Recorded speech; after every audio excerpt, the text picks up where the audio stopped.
Hello, I'm Scott Thompson and welcome to After 10. Reunions for families torn apart by the Korean War more than 60 years ago have finally resumed. Might this be a first step toward improving inter-Korean relations? Today on the show, we take a look at the reunions themselves and what happens after they're done.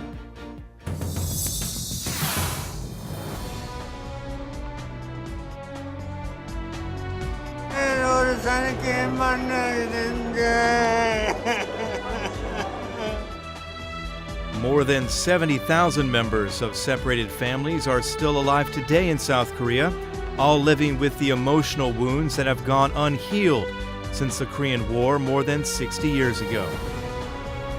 Starting with the first reunion event for separated families in 2000, there have been 18 reunion events over the last 14 years, and reunions via video link-up have taken place 7 times.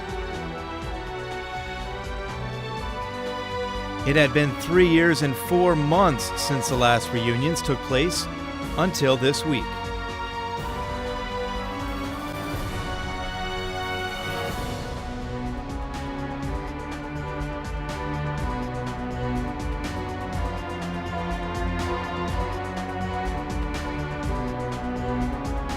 나는 그 누구보다도 분열의 고통을 뼈저리게 절감하고 있는 여러분들이 나라의 통일과 평화 번영의 새 시대를 앞당겨 오기 위한 애국 성업에 언제나 앞장서 나갈 것을 굳게 믿습니다. About 3,800 separated family members die each year. They yearn to meet face to face with their loved ones before they die, but inter-Korean tensions often keep them from their wish. Will the separated family reunions be the first step toward improving inter-Korean relations? Can we find a way to hold the reunions on a regular basis? On today's After 10, we discuss the significance of the reunion event and the outlook for the future of inter-Korean relations. Professor Jung, thank you very much for being on the program. Thank you for having me here today. Now, the family reunions at the North's Mount Kumgang Resort are the first in over or nearly 3.5 years. The question is, why has it taken so long for these reunions to resume? Right. From the humanitarian point of view, we may not understand why it took so long time. But if we have a broad understanding in the context of the political relationship in the Korean Peninsula, then because of the Cheonan incident and some other, unfavorable attitude of the North Korea toward South Korea has prevented actually these families from meeting again for such a long time. So political issues have been affected on the delay in having this meeting among the families. We're going to get into all of the implications a little bit later, but let's talk a little bit about the preparations leading up to the reunions themselves. The South Korean families who went to the North for these reunions had instructions. They were basically told how to conduct themselves while they were in the North. Some curiosity about what exactly they were told. Well, basically the reason why these instructions were given was because 2 families used to live in a very different political environment, so they may have a different understanding on the same issues.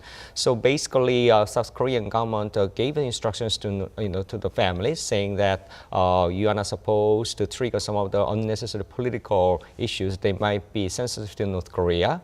Also, sometimes when they get together, they found different things in terms of understanding the relationship between the Koreas. So this is a political matter. So their purpose is to get united for such a short period of time. So South Korean government was hoping not to trigger any unnecessary tension with the North Korean government, which would eventually prevent families from having good time together. So this is basic instructions. Don't trigger any unnecessary things toward North Korea.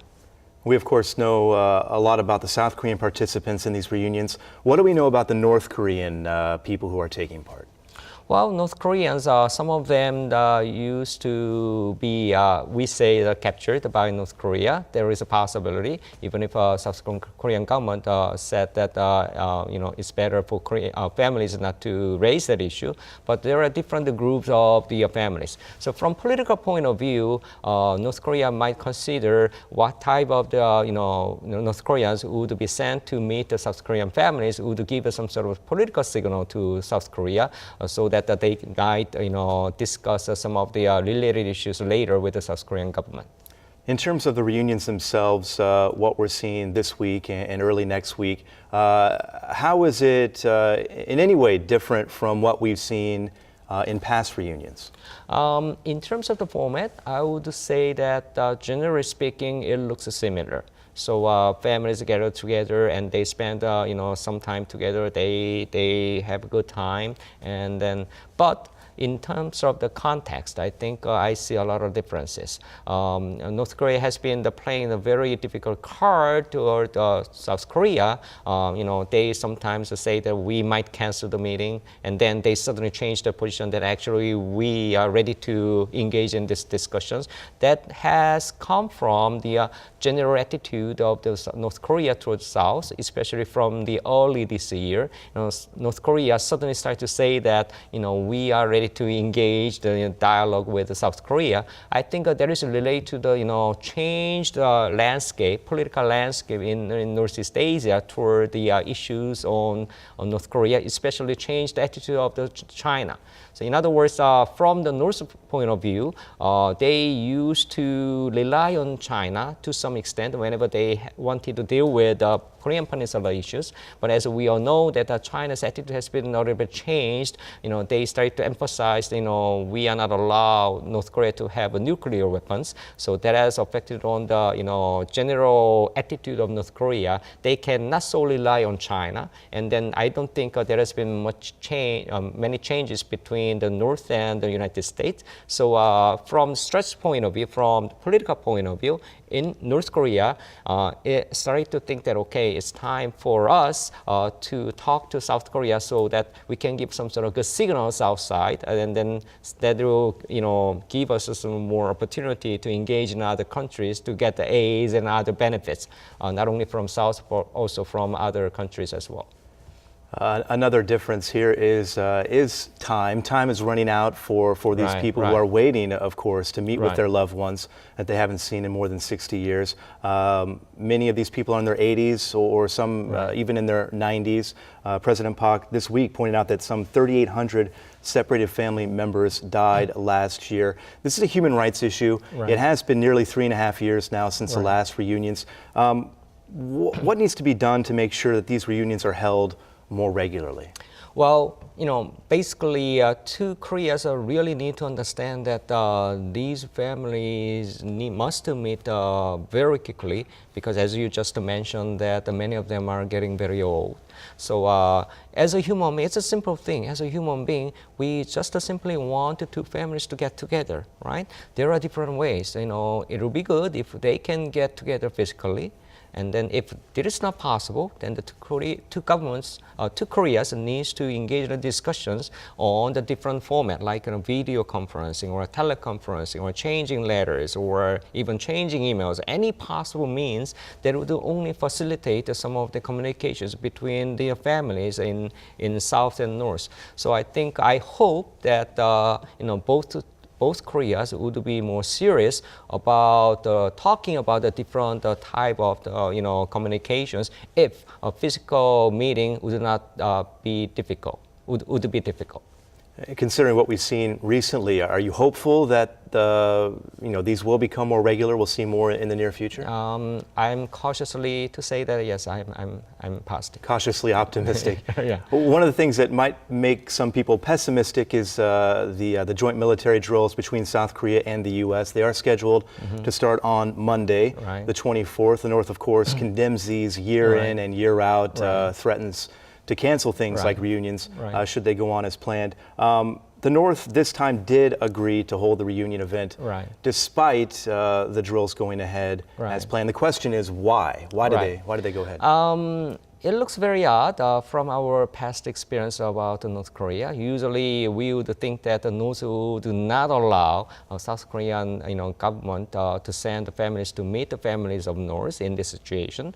But as I just said before, because entire political landscape has been changed, political environment has been changed, in a sense that the cards that the North Korea would like to play is that they want to give a signal to the outside that they are a good country.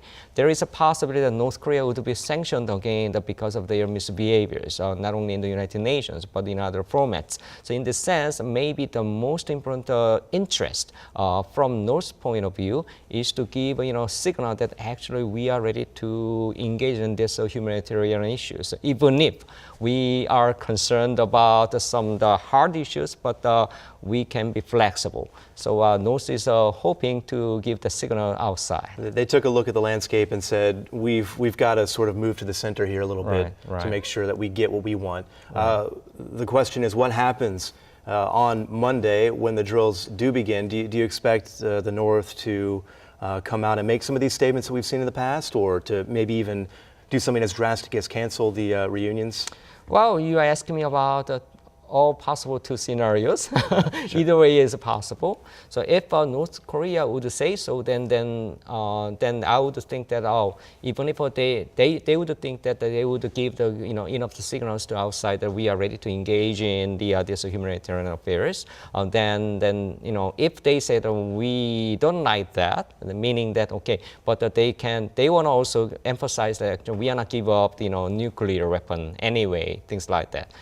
If they would be silent, and then I would read that as if North Korea would continue to give the signal to the outside. Actually, they can be very flexible. They want to be cooperate on some of the issues with South Korea, as long as it would remain, humanitarian and other natures. So two possibilities, and then we need to see how North Korea would react to this military drill. The thing about all of this, of course, is that the North is unpredictable. We never really know what they're thinking, right? But we have seen some sincerity, it seems, from them, this idea that they're going to stop making slanderous comments toward the South, the reunions. The question, I guess, is how long is this going to last? What are some of the wild cards that could sort of push the North back into what we normally see from them? Well, from South Korean government point of view, I think current political landscape would have become more favorable in terms of increase the possibility of South Korean government, directly engage with North Korea. As I said, that China, North, it has become a little bit difficult. There are basically no change between North and then United States, and minimal between North and Russia. So North Korea is somehow desperate to get some aid and other assistance. At the same time, even if it has been an isolated country for a long time, but anyway, it feels necessary to be engaged in the multilateral or bilateral relationship with necessary countries. So in this sense, in this context, South Korea suddenly becomes a very favorable card for North Korea. And then future landscape will be, in this context, will be pretty much depend upon how South Korean government would implement, Korean Peninsula Trust building, process policy. So there is a good room for even the South Korean government actually to implement this important policy toward North Korea in this circumstance. And the two Koreas are talking for the first time in a long time. High-level talks were held before the reunions. They've agreed to keep doing that in the future as well. You talk about the North and what they're looking for, some of these concessions. Give us an idea of exactly what they're looking for. What's their end game? Well, basically, they are in need of the food and then possibly cash and other economic benefits. And so to do so, I think one of the possible scenarios that we can think about is that we're gonna continue to have this higher level meeting, and then it remains as a very political, and then two governments highest level, possibly even now ministers, even later, who knows, summits, can meet together. Then now one thing that could be different from the past is that, okay, we start to talk about, humanitarian issues for a long time, but the context has been changed. Then the nature of this humanitarian affairs, it does not affect all the security issues. This is something different. This is something that we can even find from the Security Council resolutions against North Korea. So humanitarians are okay. And some others, a similar nature, environment, okay, because it's a common problem. Like North Korea is suffering from the yellow dust problem always, right? So it's a common problem. They are losing trees, so it's a common problem. We have to preserve their natural resources, not only for North Korea, for the entire globe.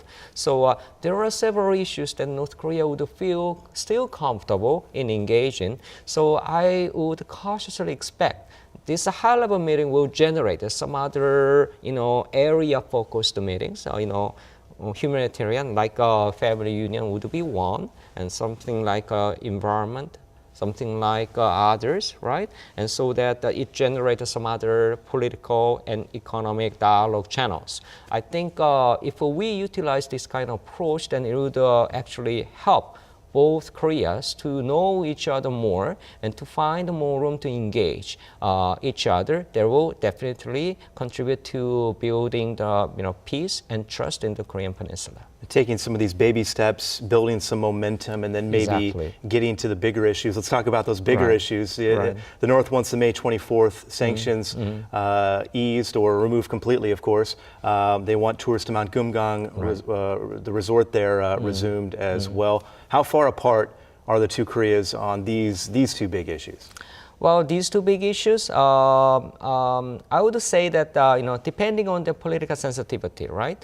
First of all, I keep saying that we need to understand the changed political structure. In this context, the same issue can be read in a different way. So I don't think I have enough information yet to read how these issues will be addressed.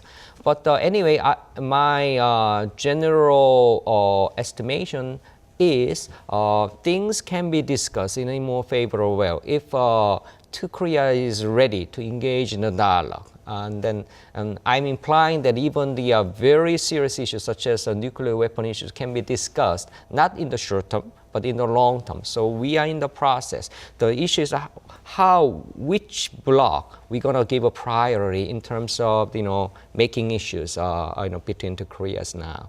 So I think this is something that we need to think about. And we've heard some rumblings recently, seen some signs even that the parties, the six-party members may be moving a little bit closer to resuming talks. Some people believe it's a little closer than others do. Do you get a sense that we're anywhere near a resumption of six-party talks? Well, if I refer to the changing nature of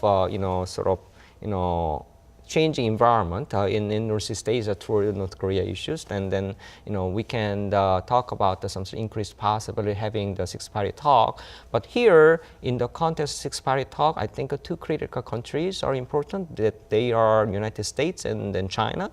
Still, United States, has been saying that there is a possibility, but I don't think they are saying that we are not interested in having six-party talk immediately, as long as North Korea is serious about the nuclear weapons and others. So there is a possibility, but still we need to have time actually for these all key countries to feel that the six-party talk is the right forum where we can talk about the North Korean issues. So it will take some time. One of the things, we talked about these steps to improving inter-Korean relations. One thing that President Park has suggested is this thing called the Eureka Initiative. It would promote economic projects in the region, including with North Korea. Do you expect any movement with the Eureka Initiative in the coming months? Well, I think it is possible. It's likely possible because of the changed attitude of Russia toward Northeast Asia.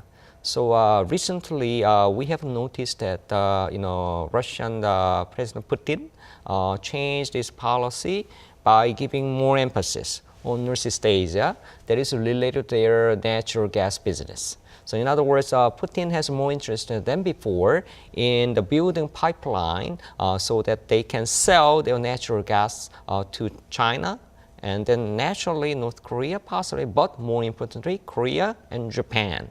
And also, there has been the sort of the different types of the UN projects going on in the context of building the developments.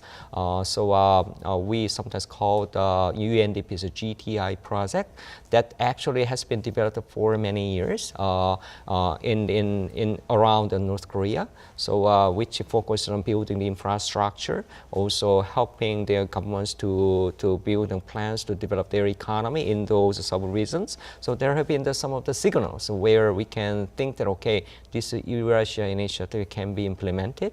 And then if North Korea would see not threatening to their security issues, but they would give benefits for their economy, then they might be more interested in. So there is a possibility.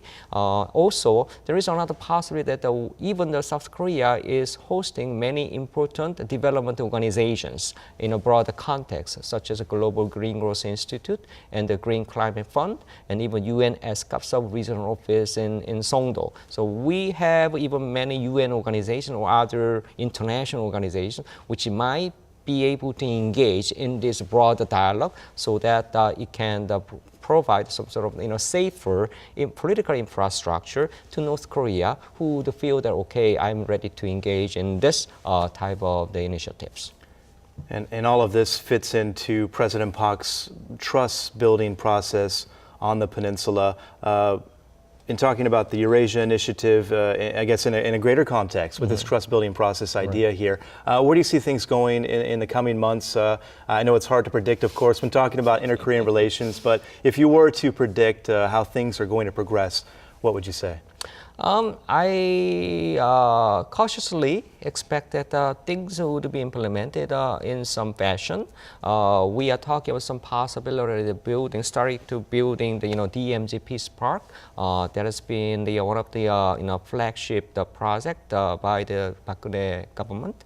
Also, I've been seeing that some of the international organizations that I mentioned, started to look inside some of the possibility of their developing activities, so that they can engage North Korea into their activities. So I see some progress, even if we don't have yet the tangible things, but in upcoming months, I see there will be some possible to start some of the good activities that we can hear from the government, hopefully. Cautiously optimistic.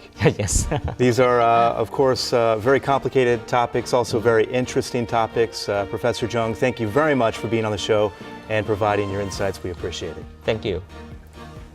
And thank you, as always, for watching. We'll see you next time, After 10.